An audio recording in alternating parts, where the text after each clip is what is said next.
I had been really excited for Disney's Wish ever since it was first announced. Between its cross of 2 and 3D animation and what looked to be an obnoxious villain without a twist, it had a lot going for it in my book. That being said, these are Disney fans in 2023, and they had to complain about it.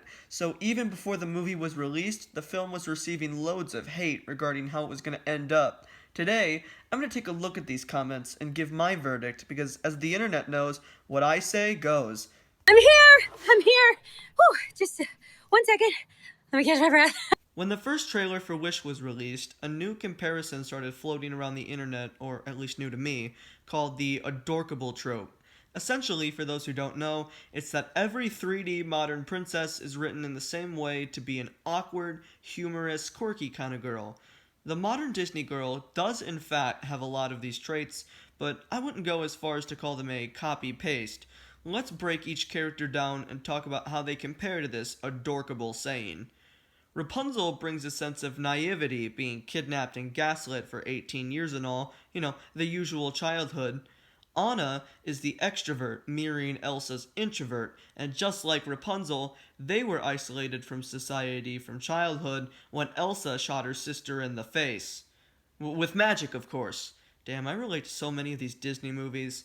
Moana, I wouldn't really call as dorky as the others. For the most part, she's quite confident in herself and her abilities, and when she does have humor, it's more slapstick or interacting off of Maui. Mirabelle tries to be quirky whenever she gets the chance, because being in a family of 6 children, many powerful gifts, and lots of trauma, Mirabelle would try to do her best to make herself stand out with humor, as she herself didn't have a gift the way the rest of her family did. We don't know much about Asha just yet, but she has potential. I'm not saying that all these lovely ladies don't have common character similarities, but I do not believe that they are the same type of character. And if they do share the same quirky, dorky type, it is for their character and nothing more. Someone praise me for my benevolence! Just look. One of the things I was most excited for was the character of King Magnifico, played by Chris Pine. Disney had been on a streak the last few years of doing twist villains, and with the trailers for this movie, it looks like we're finally going to get a normal bad guy again.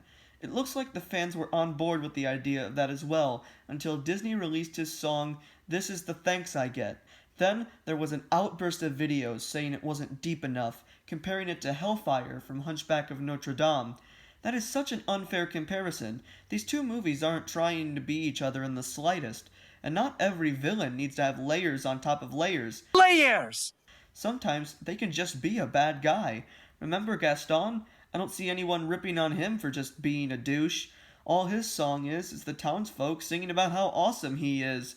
We haven't gotten a real villain song since Mother Knows Best from Tangled, and that was 12 years ago. And no, I'm not counting Shiny, Tamatoa wasn't the main antagonist. No one can make up their mind what they want. People will complain that villains are being humanized, or that there are too many twist villains, or even that there aren't villains at all, and I would agree. But then when Disney does exactly what you ask them to do, you're going to turn the other cheek and complain that they're not like the humanized villains. Like, make up your mind, one side or the other. Chris Pine is one of my favorite actors in the business right now, and I know he's just going to crush it in this role, so if it is in fact a twist villain, I will be a little upset, but so far they're marketing him to be the main antagonist and, just to be a evil, douchey guy. And I think that's a step in the right direction, but we, the Disney fans, can't seem to make up our mind what we want. Am I not sensitive, clever, well-mannered, considerate, passionate, charming, as kind as I'm handsome, and heir to a throne? You're right. I am a handsome king. So I look up at the stars to guide me and throw caution to every warning sign. Fans have wanted, begged Disney to make another feature film of 2D animation for years now, seeing as how they haven't had one since Princess and the Frog back in 2009.